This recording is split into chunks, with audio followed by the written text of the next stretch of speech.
আরেকটা নতুন দলের এখন পাখনা গজাইছে জামায়াত ইসলামী।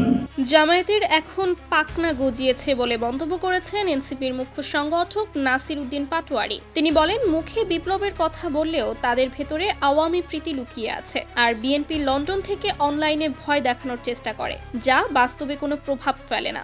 জাতীয় যুব শক্তির প্রতিনিধি সম্মেলনে তিনি আরও বলেন, ডাকসু নির্বাচন শেষ হওয়ার অল্প দিনেই জামায়াতের মুখোশ খুলে গেছে। এখন তারা ছাত্রদের ভোট নিয়ে সারা দেশে প্রোপাগান্ডা ছড়াচ্ছে, যা দেশবাসী কখনো চায়নি।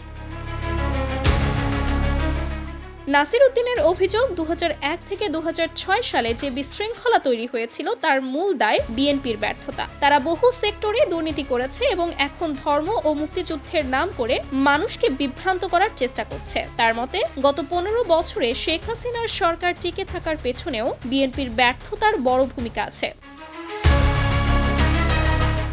তিনি বলেন, জামায়াত এখন ধর্মীয় আবেগকে ব্যবহার করে নতুন চেতনার ব্যবসা শুরু করেছে, কিন্তু বাংলাদেশে আর চেতনার রাজনীতি চলে না। রাজনীতি করতে হলে সোজা পথে আসতে হবে। অতীতের ভণ্ডামি ও বিভ্রান্তি মানুষ ভুলে যায়নি। শেষে তিনি দাবি করেন, গণ অভ্যুত্থানের পর বিএনপি জামায়াত আসনের লোভ দেখিয়ে আন্দোলনের নেতাদের কিনে নেওয়ার চেষ্টা করেছে, তবে এবার আর কেউ বিক্রি হবে না।